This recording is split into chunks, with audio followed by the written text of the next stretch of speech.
एक सब्ज व शादाब वादी में पहाड़ों के बीचों बीच एक खूबसूरत सा गांव आबाद था। ये गांव अपनी सादगी, पाकीज़गी और कुदरती हसन की वजह से मशहूर था। सुबह के वक्त जब सूरज की नरम किरणें पहाड़ों की चोटियों पर पड़तीं तो पूरी वादी जैसे सुनहरी रोशनी का लिबास पहन लेती। परिंदे चहचहाते, नदियों का पानी चमकता, दरख्तों के पत्तों पर शबनम के कतरे मोतियों की तरह झलमलाते।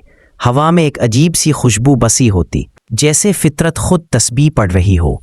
लोग छोटी छोटी मिट्टी की झोंपड़ियों में रहते, खेतों में मेहनत करते, एक दूसरे के दुख दर्द में शरीक होते और उनके चेहरों पर सादा मगर गहरी मुस्कुराहटें बिखरी होती। इस वादी में जिंदगी का हर लम्हा एक सुकून भरा एहसास देता था। लेकिन इसी पुरसुकून गांव में एक ऐसा शख्स भी रहता था जो बाकियों से बिल्कुल मुख्तलिफ था।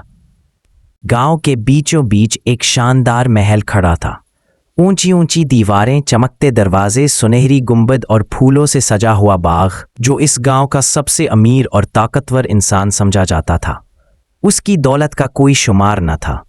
दूर दूर के ताजर उससे तिजारत करने आते और बादशाहों के दरबारों में उसका नाम इज्जत व फ़ख्र से लिया जाता था। लेकिन इस दौलत के साथ बस्साम के अंदर गुरूर और तकब्बुर ने भी गहरी जड़ें जमा ली थीं। वो आम लोगों को हकीर समझता, उनसे सीधे मन बात नहीं करता।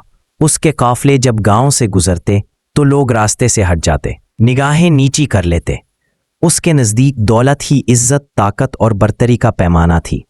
वो समझता था कि आजिज़ी कमज़ोरों का शेवा है और दुनिया में जीतने के लिए सर ऊंचा रखना ज़रूरी है। बस्साम के बाग में एक बहुत ऊंचा और सीधा दरख्त लगा हुआ था, जिसे वो अपना फ़ख्र समझता था। वो कहता, ये दरख्त मेरी शान है, सीधा, मजबूत और सबसे ऊंचा, जैसे मैं खुद हूं। गांव के एक कोने में एक पुराना, घना और सायादार दरख्त था। उस दरख्त के नीचे एक दरवेश बैठा रहता, शेख नईम। उसका लिबास सादा था, चेहरा नूरानी, आंखों में अमीक सुकून और ज़बान पर ज़िक्र इलाही। लोग दूर दूर से आकर इस दरख्त के नीचे बैठते, उसकी बातें सुनते, दुआएं करते और दिलों को हल्का महसूस करते। वो ज़्यादा बोलने वाले दरवेश नहीं थे। उनके अल्फाज थोड़े होते मगर असर गहरा होता। वो कहते, बेटे, जो दिल झुकना सीख ले उसे कोई तूफान गिरा नहीं सकता। लोग उनकी महफिलों से निकलकर बदले हुए दिलों के साथ जाते। उनका मानना था कि ये दरवेश इस दरख्त के नीचे बैठकर नहीं बल्कि दिलों के अंदर रोशनी जगाते हैं। एक दिन दोपहर को जब सूरज सरों पर था और गांव के लोग दरवेश के दरख्त के नीचे जमा थे, अचानक गर्दो गुबार के बादल उठे। घोड़ों के टापों की आवाजें आने लगी। बस्साम अपने काफले के साथ आ रहा था। ऊंट, घोड़े, ज़रा बख्तर पोश मुहाफिज और खुद्दाम। उसका काफला दरख्त के करीब आकर रुका। बस्साम घोड़े से उतरा, सबकी नजरें उसकी तरफ थी। उसने दरवेश को देखा जो खामोशी से तस्बीह पढ़ रहा था। फिर मजमे की तरफ देखकर बुलंद आवाज में तंजिया अंदाज में बोला, लोगो, तुम इस फकीर के पास क्या लेने आए हो? इसके पास ना महल है, ना खजाना, ना ताकत। ये तुम्हें क्या दे सकता है? लोग खामोश हो गए। बस्साम के अल्फाज में गुरूर की धार थी। वो दरवेश के सामने आकर बोला, मैं वो हूं जिसकी दौलत पूरे गांव को पाल सकती है। मैं तुम्हें सोना दे सकता हूं, ताकत दे सकता हूं। तुम मुझे क्या सिखाओगे? आजिज़ी, ये तो कमजोरियों का रास्ता है। शेख नईम ने आहिस्ता से निगाह उठाई। चेहरे पर मुस्कुराहट थी, आंखों में अजब ठहराव।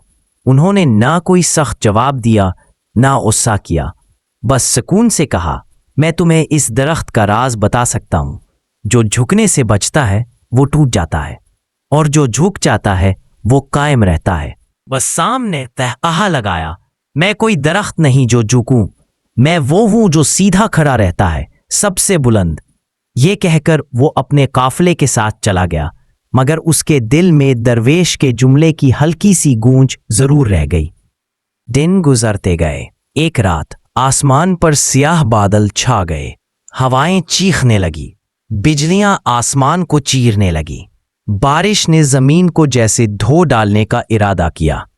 पूरा गांव तूफान की जद में आ गया।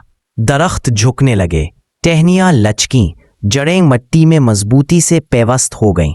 बस्साम का बाग भी तूफान के दरमियान चीखने लगा। उसका सबसे ऊंचा और सख्त दरख्त सीधा खड़ा रहा, झुकने से इनकार करता रहा। फिर एक जोरदार झोंके ने आकर उसे जड़ से उखाड़ दिया।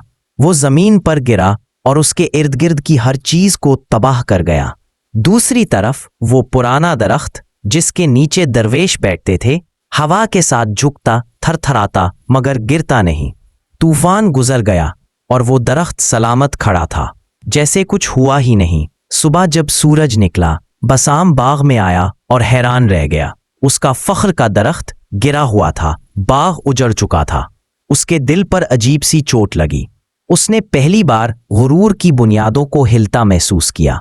उसके जहन में दरवेश का जुमला गूंजने लगा, जो झुकने से बचता है वो टूट जाता है। वो आहिस्ता आहिस्ता इस दरख्त की तरफ गया जिसके नीचे दरवेश बैठते थे।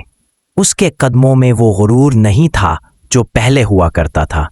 उसने दरवेश के सामने आकर नरम लहजे में कहा, मुझे बताइए, ये दरख्त कैसे कायम रहा और मेरा दरख्त क्यों गिर गया? शेख नईम ने प्यार भरी निगाहों से उसकी तरफ देखा और कहा, बेटे, जो दरख्त झुकना जानता है वो तूफानों में बच जाता है, और जो अपनी अकड़ में खड़ा रहता है वो गिर जाता है। यही इंसानों के साथ होता है।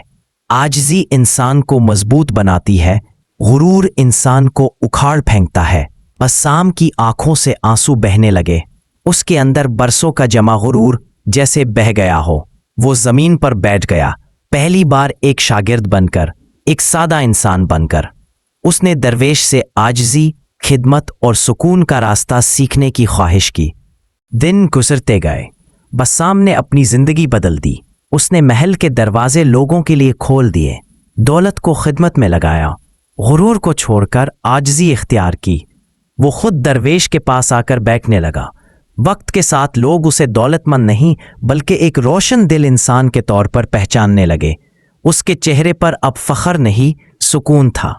दरख्त अब भी गांव के कोने में खड़ा था और लोग जब भी उसके पास आते, उसकी झुकी हुई शाखें उनके लिए साया बन जाती।